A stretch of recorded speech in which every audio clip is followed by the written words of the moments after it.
Estamos de volta no segundo bloco do programa Ponto de Vista, recebendo neste programa Luiz Marcelo Moreira, presidente da OAB, e também Luiz Carlos de Andrade, presidente do Sintracomps. No primeiro bloco estava comentando vice-presidente do Sintracomps. Não, de repente a gente está falando aqui, já, de repente, né, estamos profetizando. Mais uma vez presidente, sempre presidente. Sempre presidente, né?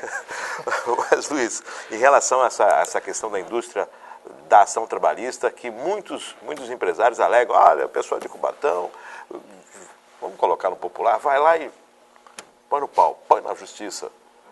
É difícil. Realmente é de fato ou é um mau empresário, aquele empresário que paga mal e usa dessa justificativa para não aproveitar a mão de obra da região? Não, é realmente quem afirma que existe uma indústria de ações em Cubatão, não fala a realidade. Há 15 anos atrás, 15, 12 anos atrás, a média de ajuizamento de ação anual em cada vara do trabalho de Cubatão era de 3.000, 3.500. Hoje, anual, para cada vara. Quantas varas tínhamos? 5 varas. Hoje, a média, o ano passado, a média de ajuizamento de ação por vara em Cubatão caiu para 900. Então, essa indústria de ações trabalhistas, ela é lenda urbana. Lenda urbana. Por que lenda urbana? Um dos motivos é a contratação de mão de obra, contratação maciça de mão de obra de fora, que nós falamos logo no começo. E também nós temos que falar, não podemos ser omissos, de que o empresário ele se adequou à legislação também, né? Verdade. Procurou, há 20 anos atrás, uma demanda trabalhista, ela era muito mais fácil de ser bem sucedida do que hoje. Então, o empresário, o bom empresário, ele cuida ele cumpre com a legislação, né? Agora, essa fama de Cubatão de ser uma indústria de ações, ela é fictícia, ela é lenda urbana. Hoje, os dados... Inclusive, nós perdemos uma vara, né, Luiz Carlos? Perdemos uma vara em 2008, 2009, não me lembro agora, e quase perdemos a quarta vara em 2011. Cubatão, então, era de 5, era para ter 3 varas aqui. E já afirmo, em 2, 3 anos nós iremos perder outra vara. Porque o número de processos está muito pouco. Você pega um Guarujá, que tem uma média anual aí de 2.000, 3.000 processos por vara. Bertioga está prestes a ter a sua vara, ter a contemplação de uma vara que lá não existe, né? O pessoal de Bertioga tem que se recorrer ao Guarujá. Então, na verdade, é fictício. Queria também falar em cima disso. Márcio, hoje os processos estão mais se dando naquelas empresas que quebram. Aqui, por exemplo, tivemos na semana passada aí uma empresa que quebrou aqui na Lemoa. Então a empresa pagou só 50% para o trabalhador, ainda praticamente obrigou ele. Eu só vou te pagar esses 50%, mas você tem que assinar. O nome da empresa é Vetor, numa empresa grande ali, numa indústria grande, que agora me falha a memória, mas... Então, o trabalhador ficou obrigado, mesmo com o nosso trabalho no Ministério do Trabalho, ela se comprometendo a pagar a metade, que a outra metade a indústria vai pagar, tá? E aí, o que ocorre? O trabalhador fica numa dificuldade. Então, é obrigado a abrir um processo, porque a empresa quebrou. E aí não é culpa do trabalhador também, e ele não vai ser acusado, porque é um processo coletivo. Então, em Santos também quebrou outra. E outras, o sindicato faz de tudo para que o tomador do serviço repare aquele dano causado pelo contratado. Então isso vem ocorrendo muito, quer dizer, não há muita propaganda quando o sindicato entra e consegue bom êxito, não tem propaganda, né? Agora, às vezes, quando a gente não tem condições, porque o empregador às vezes alega que o contratante, o cliente, alega que não quer pagar, que já pagou, que vai cobrar da empreiteira o dinheiro que ele pagou a maior. Quer dizer, não é culpa do trabalhador. Ele trabalhou normal. Se houve pedalada entre as duas partes, não interessa ao trabalhador. É o trabalhador que vai ficar na pedalada, situação. porque está muito em voga essa palavra, Pedalada, né? né? Tá virando Então, pedalada. Não cabe ao trabalhador essa culpa, né? Essa pecha, se eles desentenderam entre si, e agora virou moda. O contratante está processando o contratado por ele ter concedido reajuste a maior. Se é no setor público, aumentou o custo da obra, né? Agora, no setor privado, a gente tem visto também a barbeiragem de algumas indústrias. Por exemplo, na indústria química, pega um engenheiro químico para fiscalizar a obra civil. Não, cada macaco no galho dele. No português correto, cada macaco no seu galho. Mas eu contrario um pouco essa lógica do português, cada macaco no galho dele. Então, se a empresa contratou o trabalhador, a empreiteira, e ela não fiscalizou com pessoas competentes, o problema é dela, que ela gerenciou mal. Falha técnica do contratante, que não acompanhou, porque do ponto de vista de você subcontratar, você pode terceirizar, mas você não pode terceirizar a responsabilidade. Nessa luta do Rochedo contra o mar, o trabalhador, que é o marisco, acaba levando a pior. Agora, não tem uma questão de ser solidária a empresa na contratação, então, ela Luiz, terceirizou? Então, Márcio, veja bem, o nosso Congresso amavelmente fez uma coisa boa, né? O trabalhador que não paga pensão vai preso, mas o empresário pode botar na rua centenas de trabalhadores que não acontece nada com ele. Pelo contrário, ele quer que a pessoa ingresse na justiça para ele se beneficiar dos recursos utilizados pela legislação, permite vários recursos. Então, se não tivesse o sindicato, os patrões aplaudiriam, porque ele dependia da justiça e de pagar R$1.000 daqui a 15 anos. Luiz Marcelo, essa questão de ser solidário ou não... Geralmente é subsidiário, né?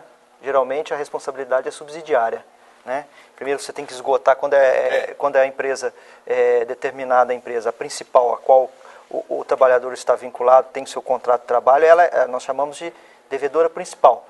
E aquela que toma o serviço do trabalhador é a subsidiária, geralmente a subsidiária. E então, primeiro, você tem que esgotar todos os meios de expropriação de bens da principal.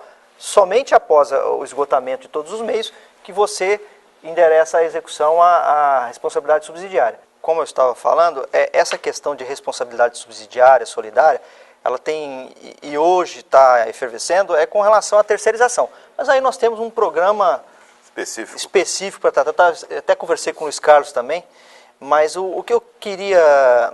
Eu tenho um questionamento, aproveitar que o Luiz Carlos está aqui, eu queria fazer um questionamento. Claro. Mas só que antes, eu lembrei de uma outra legislação municipal, até trouxe aqui, que trata também de mão de obra local. Só que nessa legislação, que está mais relacionada à parte tributária, ela não obriga a contratação. Então, é a Lei 2939 de 2004, que ela fala que ela cria incentivos fiscais. A redução de impostos para quem aí, contrata. Sim, é legal, eu entendo que inclusive é constitucional com quem cria, que é o município. Né? E não obriga. Agora, como forma de obrigar, eu entendo que tem que ser através de pactuação entre o sindicato, estudos prévios e determinada área, como eu citei aqui no caso da Petrobras. E queria fazer um questionamento que eu tenho um conceito do que acontece no nosso polo aqui, a Petrobras. Geralmente, de ano em ano, nós verificamos, nós constatamos a falência de uma determinada grande empresa. Então eu posso citar 3 aqui: Monte Sul, Palmonte e a última, se não for a memória, a Tenace. Uma empresa de mais de 3.000 funcionários, com obras em todas as refinarias do Brasil, faliu. Então, eu tenho uma grande dúvida, o que leva essa falência, o que leva à quebra dessa empresa, Luiz Carlos? Então, doutor, nesse momento, a gente tem informações seguras que a Petrobras não vem honrando os pagamentos das empreiteiras, né? Muitas vezes as empreiteiras também em situação meia duvidosa financeiramente, ela já vem capenga de outros locais. Chega aqui, ele pega aquele contrato e repassa para o banco que ele é credor. E essa Tenace, por exemplo, a informação que a gente tem, foi uma delas, mas depois a ECMA também, mesma coisa. ela pega o contrato e repassa para o banco, que é o credor. O banco, para o seu lado, às vezes recebe aquele faturamento, o primeiro, o segundo, e ele retém e não repassa para a empreiteira. Digamos, ele ia ficar com a parcela que seria o que está ajustado no contrato. Isso é uma informação meio de longe, que eu também não vou sustentar muito, porque isso é informação vinda assim, meia por baixo do pano, vamos dizer assim. Nada Não oficial. oficial. É nada Oficiosa. oficial mesmo, mas chegou até a gente uma ação dessa natureza, que o banco, então, depois arrepende de ter feito o acordo, ou pesquisa a situação da empresa a nível nacional, e então fica com o dinheiro e não repassa para a empresa. Então, temos tido conhecimento desse tipo de situação, que às vezes a empresa fatura aqui, o trabalhador trabalha aqui, e o credor requer lá da cidade de origem dela um dinheiro, o advogado sabiamente, se tem uma empresa demandando, ela não quer saber onde ela está trabalhando, vai buscar o dinheiro lá. E na justiça permite, que é nacional, né? Na Permite sede, né? a retenção do dinheiro lá na origem onde ela está devendo. Então aí o trabalhador está trabalhando aqui e não está sabendo que está ocorrendo fenômenos daquela empresa em outro local, bem distante do local onde ele está. Luiz Carlos, até seguindo essa linha de fazer um questionamento, eu mesmo fui beneficiado na época por uma ação da própria refinaria, da própria Petrobras, na época do TEDEP. Sim. Antigamente a Petrobras, uma empresa para prestar, sendo uma prestadora de serviço, ela tinha que cumprir vários requisitos. Isso. E principalmente a questão do recolhimento e pagamentos. Isto. A empresa que tivesse um protesto em qualquer uma das situações não poderia participar de nenhuma licitação. Isso. E a empresa ela teria que ter liquidez para bancar os seus funcionários e cumprir a obra. Isso.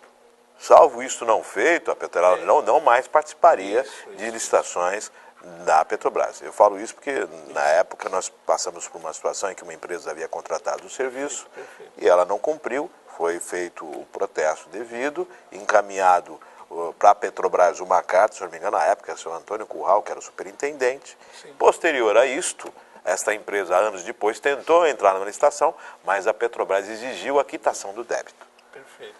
Não mais ocorre isso? Então, Luiz, seria papel do contratante fazer a fiscalização. Isso tá tácito lá na legislação. Se bem que tem alguns casos que há omissão, né? A gente tem visto aí que algumas empresas quebrou na Petrobras, o doutor aqui citou algumas, mas eu teria dezenas para citar, que foi alguém denominou até que a Petrobras virou cemitério de empresas. Então, o doutor colocou anteriormente, participei de um congresso na Bahia, na cidade de Candeias, onde estava reunido todos os sindicalistas que representam os trabalhadores que trabalham em Petrobras terceirizado. E lá o que se pedia era que se fizesse uma caução, para qualquer licitação ter uma caução ao final.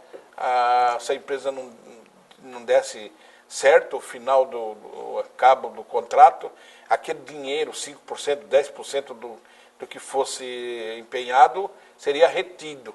Mas só que a Petrobras, por outro lado, quando a gente aperta ela aqui, ela fala, eu não contrato trabalhador, eu contrato serviço. É uma forma jurídica de escapar da responsabilidade. E nós queríamos derrubar esse também conceito dela não assumir. Porque, igual aqui, nós fizemos um debate com os 4 candidatos a prefeito, inclusive a prefeita aqui, fizemos um coquetel, tem uns documentos lá que todo assinou, que era para nós controlar esse negócio do pátio. Aqui é tudo fácil, Márcio, se tivesse boa vontade. As empresas falam que não traz ninguém de fora e tal, então bota um representante indicado pelo sindicato e um outro da indústria. Então, ao ingressar na área, olhava-se a carteira daquele indivíduo. E resolvia esse problema de uma noite por dia. Viu, Luiz? Se quisesse resolver, era só fazer isso. Aqui no pátio nós demos essa ideia, tá?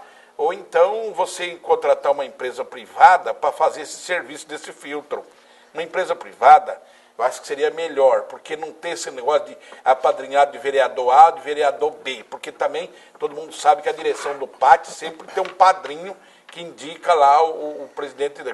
Então, paira na sociedade que se for peixe daquele vereador, entra. Se não for peixe, não entra, porque o secretário é apadrinhado daquele ou daquele vereador. Tem uma situação então, coligada. Causa isso. Então, se você pôr numa empresa privada, a transparência seria maior. Eu defendo que deveria ser uma empresa privada, porque aí você pega, em vez de fazer um currículo, você faz um processo da admissão, umas perguntas pertinentes à função do perfil do trabalhador. Então, o empregador, quando fosse olhar aquela ficha, ele estava sem aquela pressão de, olha, estou te mandando...